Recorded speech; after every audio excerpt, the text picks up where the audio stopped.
Bismillahirrahmanirrahim. Assalamualaikum warahmatullahi wabarakatuh. Luar biasa semangatnya adik-adik pada siang hari ini. Walaupun di luar cuacanya sangat panas, kita juga dalam keadaan berpuasa, tapi saya lihat adik-adik sangat semangat dalam menyambut saya. Luar biasa, saya senang sekali bisa ada di depan adik-adik semua. Nah, kemudian sebelumnya saya akan memperkenalkan diri saya dulu. Nama saya itu Anjarwati Maftuhah. Saya seorang guru bimbingan dan konseling. Saya lulusan dari Universitas Indraprasta PGRI. Tentunya ketika saya di Universitas Indraprasta PGRI, tentunya saya mengambil jurusan bimbingan konseling. Seperti itu. Nah, kira-kira apa nih tujuan saya ada di depan adik-adik sekalian? Tujuan saya di depan adik-adik sekalian tentunya akan memberikan sedikit layanan, yaitu saya akan memberikan layanan informasi. Jadi adik-adik, sebelum kita memulai, saya akan memberitahu dulu nih bahwasanya saya ada di sini di depan adik-adik sekalian akan memberikan sedikit konseling, yaitu berupa dengan layanan informasi. Nah, sebelumnya ada yang tahu nggak nih apa itu layanan informasi? Ya, akan saya jelaskan. Layanan informasi itu adalah layanan yang akan diberikan guru BK kepada kliennya atau adik-adik itu berupa tentang informasi yang sangat banyak. Yaitu tujuannya apa informasi itu? Tentunya untuk mengembangkan diri adik-adik, mengembangkan bersosialisasi adik-adik dan lain sebagainya, seperti itu. Jadi layanan informasi itu berupa informasi yang sangat begitu manfaat untuk adik-adik, yang mana adik-adik ini dapat menerapkan apa yang telah diinformasikan oleh seorang guru BK. Seperti itu. Nah, seperti yang sebelumnya saya sudah jelaskan bahwa saya akan memberikan layanan informasi. Nah, kira-kira layanan informasi itu seperti apa?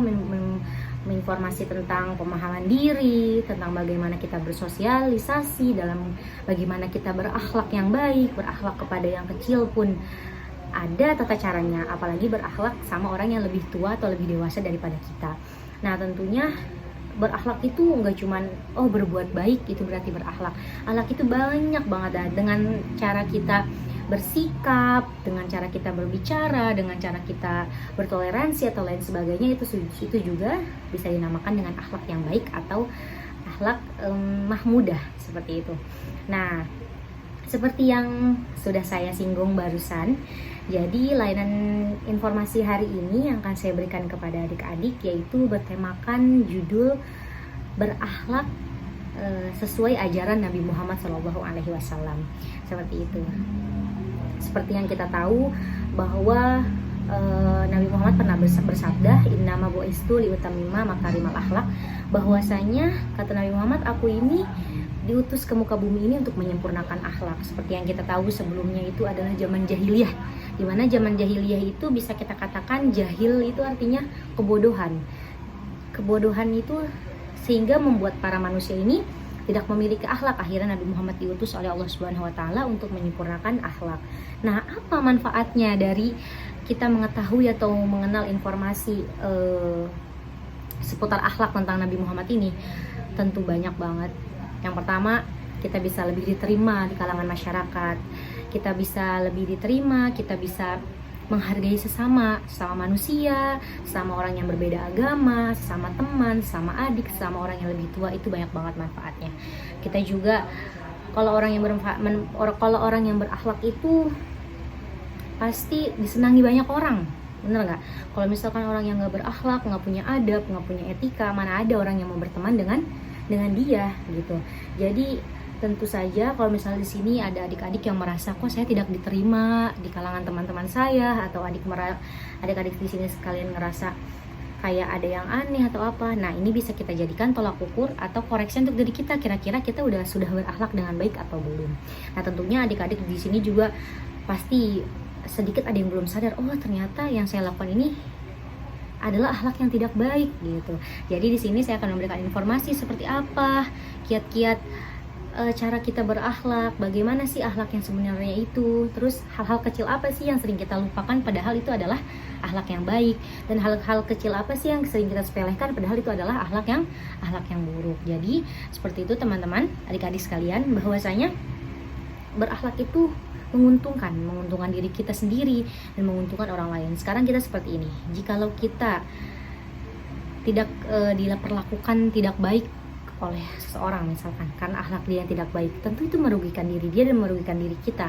Kita menjadi emosi karena ada akhlak yang tidak baik seperti itu. Jadinya selain bermanfaat buat orang lain, itu juga bermanfaat untuk diri kita sendiri. Bukankah tentram, bukankah damainya hidup di wilayah atau di sekitar orang-orang yang berakhlak, tidak ada bullying juga termasuk adalah hal-hal yang dilakukan oleh anak-anak yang kurang berakhlak gitu, karena dia nggak tahu bahwa sebenarnya seperti ini adalah akhlak yang buruk atau akhlak mazmumah seperti itu. Jadinya pasti deh kita akan mendapat efek yang bagus, karena orang yang sopan, orang yang beretika itu pasti hidupnya juga tenang, memiliki hati yang bersih dan lain sebagainya seperti itu. Kemudian di dalam layanan informasi ini ada asas apa aja sih?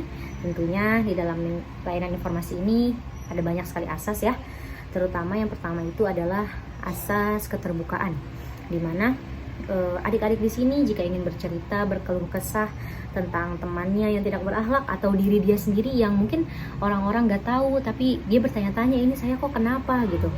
Tentunya adik-adik itu harus terbuka kepada saya agar saya tahu di mana masalahnya seperti itu. Dan kemudian yang kedua ada yang namanya asas kerahasiaan, dimana semua yang adik-adik atau teman adik-adik ceritakan kepada saya, adik keluh kesahkan kepada saya, akan saya jaga kerahasiaannya, tidak akan saya sebarluaskan kemanapun. Itu sudah menjadi asas dalam proses konseling. Kemudian adalah asas kekinian, di mana masalah yang tengah dirasakan oleh adik-adik ini adalah masalah yang sekarang ini atau belum lama ini terjadi.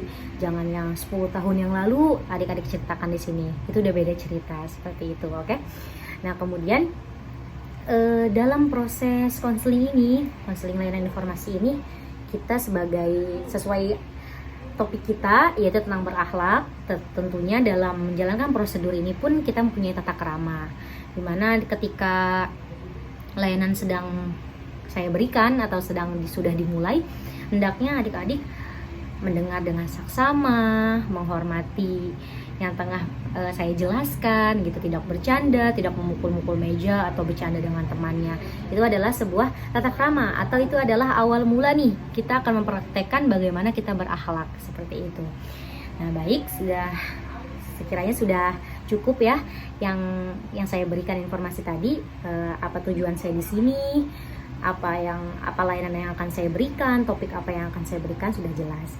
Jadi marilah kita mulai proses konseling kita pada siang hari ini dengan membacakan Ummul Quran Suratul Fatihah, dengan harapan agar Allah memperlancar acara kita dari awal hingga akhir. Ala hadhihin niyah wa ala kulli niyatin sholihah wa ila hadratin Nabil Mustafa Muhammadin sallallahu alaihi wasallam.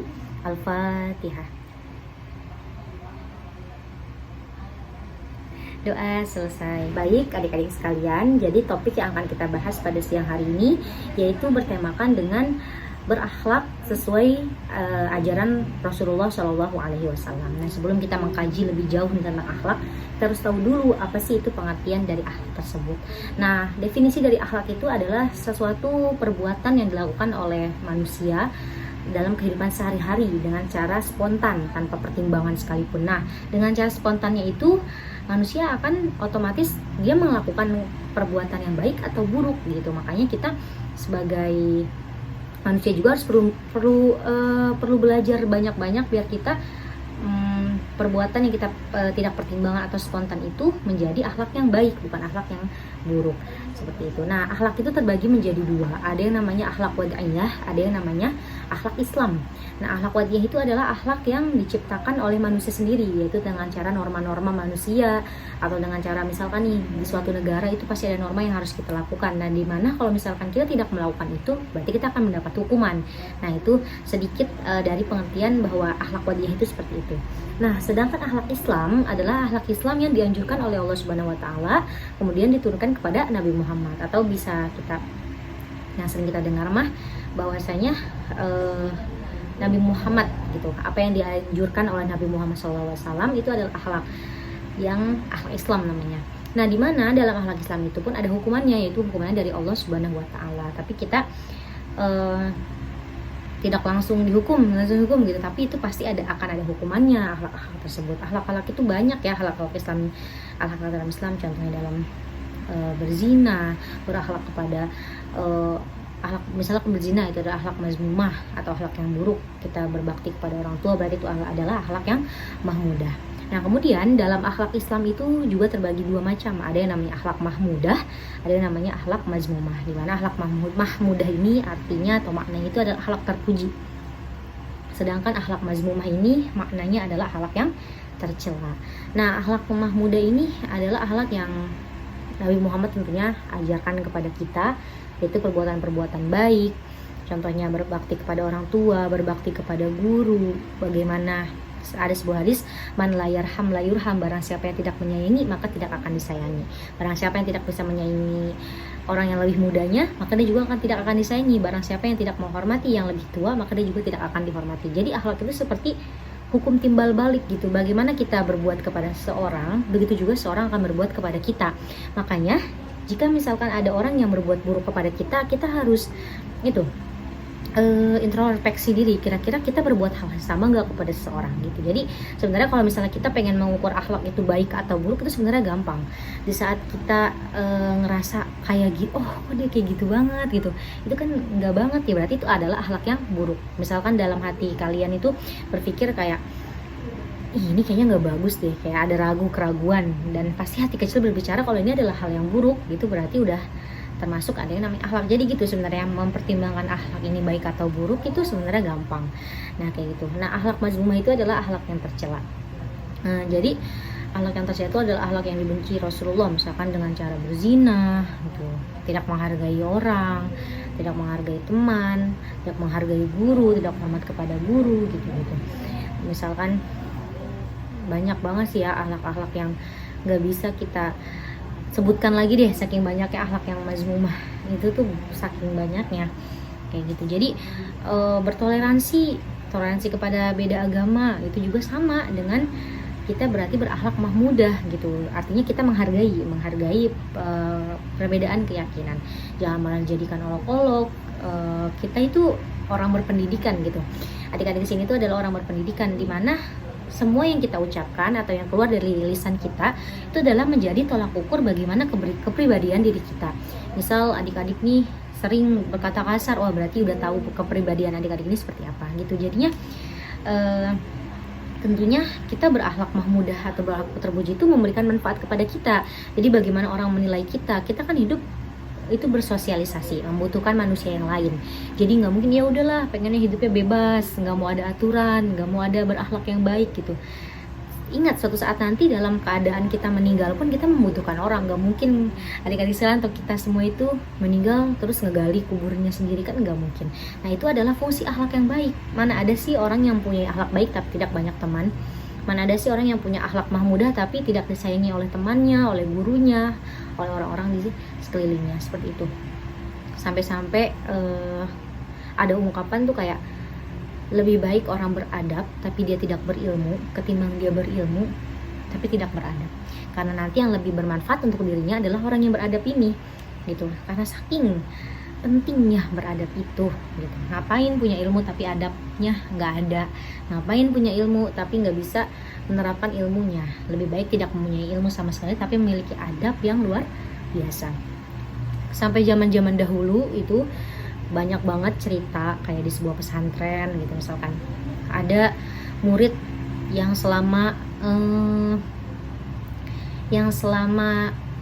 dia proses belajar itu dia nggak pernah belajar, cuman manut aja sama gurunya nyuruh ayo ternak kambing ini gitu, kayak disuruh bersih sini, sampai dia tuh nggak pernah ngaji sekalipun gitu. Sampai akhirnya dia sudah selesai belajar, udah selesai pembelajaran dia, akhirnya dia disuruh pulang dan dia bingung, dia pulang mau ngapain, sedangkan dia selama di pondok ini tuh nggak pernah belajar, kerjaan dia tuh cuman orang-orang lagi pada belajar, dia ngurusin kambing lah, sapi lah, kayak gitu. Terus dia pulang mau bawa apa, tapi gurunya udah nyuruh dia pulang. Nah akhirnya dengan kekuasaan Allah, dengan pentingnya beradab itu, pas dia pulang, subhanallah dia menjadi orang yang bermanfaat, dia menjadi kiai besar. Sampai-sampai dia baru sadar, oh ternyata ini maksud kenapa kita tuh harus beradab atau harus manut kepada guru kita tercinta, seperti itu. Selagi guru itu tidak mengajarkan kita kepada kemaksiatan, kita harus terus nurut gitu, harus terus mengikuti. Nggak ada lah guru itu yang mengajarkan tentang keburukan kayak gitu. Kita juga makanya harus punya tolak ukur, harus punya batasan bagaimana kita menjalankan keseharian harian kita kayak gitu. Nah apa sih manfaat dari berakhlak ini? Pasti bertanya-tanya, ngapain? Emang kira-kira kalau misalnya saya udah berakhlak baik, saya akan dapat apa gitu. Biasanya anak-anak atau orang-orang awam itu selalu mempertanyakan balasannya itu apa. Jadi ada dua. Yang pertama, dicintai Rasulullah SAW. Ini ada hadisnya, hadis riwayat Tirmizi, bahwasanya orang yang berakhlak itu akan sangat dicintai oleh Nabi Muhammad, karena Nabi Muhammad juga sudah berulang-ulang kali mengatakan bahwa innama bu'istu liutamima makarimal akhlak, aku ini diutus ke dunia ini cuma buat menyempurnakan akhlak. Karena seperti yang kita tahu, zaman dulu ialah zaman jahiliyah. Jahil itu artinya kebodohan, dimana kebodohan, orang bodoh itu pasti tidak berakhlak. Karena Nabi Muhammad itu diutus ke bumi ini buat mengajarkan kita akhlak. Nah, jika kita sebagai manusianya berhasil untuk memenuhi apa yang Nabi Muhammad berikan, nah kita akan dicintai oleh Nabi Muhammad. Orang yang dicintai Nabi Muhammad itu akan dapat apa sih? Tentunya akan dapat syurga. Masya Allah, kita kan emang hidup di dunia ini tujuannya untuk meninggal, untuk wafat. Dan yang kekal itu bukan di dunia, tapi di akhirat. Kemudian yang kedua, yaitu akan berat timbangannya di hari akhir. Maksudnya apa gitu kan? Nanti kan di hari kiamat itu, atau di hari akhir, di hari pembalasan itu, kita punya timbangan kebaikan atau keburukan. Nah orang yang berakhlak itu akan berat timbangan kebaikannya gitu. Nah kalau misalnya kita berat timbangan kebaikannya, akan mempermudah kita menjalan menuju syurga. Jadi nggak ada yang sia-sia dalam kita berakhlak, nggak ada sia-sia dalam kita menjalankan akhlak itu. Nah akhlak-akhlak yang sering Nabi Muhammad ajarkan itu biasanya tertulis dalam hadis-hadis, kayak bagaimana Nabi Muhammad makan, bagaimana Nabi Muhammad bersalaman, atau bagaimana Nabi Muhammad menerima tamu. Itu adalah akhlak-akhlak yang diajarkan oleh Rasulullah. Jadi kita harus terus mengkajinya, mengkaji agar kita tahu bahwa ini adalah akhlak yang diajarkan oleh Rasulullah SAW. Berarti jika kita sudah mengamalkan apa hadis-hadis atau perkataan dari Nabi Muhammad, berarti kita sudah berakhlak sesuai dengan ajaran Rasulullah SAW. Seperti itu. Nah, kira-kira tokoh ulama apa? Tokoh ulama siapa sih yang mempunyai akhlak gitu atau terkenal? Yaitu ada ulama namanya Uwais Al-Qarni. Jadi Uwais Al-Qarni ini adalah seorang tokoh ulama yang masya Allah ya, disayangi banget sama Rasulullah. Terus perbuatan baik dia itu sangat menghormati orang tuanya, sangat menghormati orang tuanya. Nanti kita bisa baca sendiri ceritanya, akan saya tampilkan beberapa cerita dari Uwais Al-Qarni itu. Kayaknya luar biasa itu tentang pengorbanan beliau. Kalau nggak salah itu beliau itu punya orang tuanya itu yang sedikit lumpuh, kemudian pengen pergi haji. Nah akhirnya selama perjalanan itu Uwais Al-Qarni itu menggendong ibunya sampai ke Masjidil Haram. Subhanallah, kayaknya kalau misalnya anak zaman sekarang mungkin nggak mau kayak gitu, karena sekarang kan udah ada motor, ada mobil. Zaman dahulu kan nggak ada kayak gituan. Nah sampai jadi Uwais Al-Qarni ini ada di zaman setelah Nabi Muhammad itu sudah wafat. Sampai Nabi Muhammad itu menurunkan hadis bahwasanya, kata Nabi Muhammad itu, sedikit yang saya hafal, kayak nanti kamu akan menemui seseorang yang sangat berakhlak gitu. Kalimatnya kurang lebih seperti itu, dimana kamu harus menghormati dia karena dia itu akan sudah dijamin masuk surga gitu. Intinya kayak si Uwais Al-Qarni ini udah dijamin masuk surga. Dan ternyata benar ada, yaitu Uwais Al-Qarni. Ternyata sebelum terjadinya cerita Uwais Al-Qarni ini, Nabi Muhammad sudah menceritakan tentang Uwais Al-Qarni itu sebelum Uwais Al-Qarni itu ada. Jadi Nabi Muhammad sudah tahu sebelum Uwais Al-Qarni ini ada, kayak gitu. Luar biasa ya. Nah jadi alhamdulillah telah usai nih topik yang telah kita bahas. Jadi intinya adalah orang yang berakhlak mahmudah itu punya banyak manfaat, punya efek yang banyak. Orang yang mempunyai akhlak mazmumah atau tarsila juga sama, punya efek yang banyak, yaitu keburukan di dalam kepribadiannya. Orang yang berakhlak baik itu tentu mempunyai, agar bersosialisasi kepada orang-orang sekitaran itu lebih bagus, lebih punya banyak teman. Orang kalau banyak teman itu pasti banyak manfaatnya, apalagi teman-teman yang baik pasti bisa membantu kita, misalkan dalam mencari pekerjaan, kalau misalnya kita nanti sudah lulus, atau mencari kebaikan-kebaikan yang lain, mengajarkan kita untuk mengingatkan kita kepada kebaikan, seperti itu. Baiklah, kurang lebih seperti itu materi yang saya berikan pada hari ini. Nah, jadi coba untuk adik-adik sekalian, kira-kira sudah merasa belum manfaat apa sih yang adik-adik dapatkan dari layanan informasi tentang bagaimana kita berakhlak sesuai ajaran Rasulullah? Alhamdulillah, luar biasa, senang sekali rasanya kalau misalkan adik-adik ini tahu apa manfaat luar biasanya dan bisa menerapkannya dalam kehidupan sehari-hari, yaitu terutama dalam bersosialisasi kepada masyarakat, kepada teman-teman, kepada guru, atau kepada halayak ramai lainnya. Senang sekali rasanya. Baiklah, adik-adik sekalian, kurang lebih demikianlah topik yang telah saya sampaikan. Semoga bisa bermanfaat atau bisa diterapkan oleh adik-adik sekalian dalam hubungan bersosialisasi kepada kerabat, kepada keluarga, kepada teman di sekolah, kepada halayak masyarakat, kepada guru terutama, dan lain sebagainya. Kurang lebihnya, baiklah, saya tutup ya pertemuan kita pada siang hari ini. Billahi taufiq wal hidayah. Wassalamualaikum warahmatullahi wabarakatuh.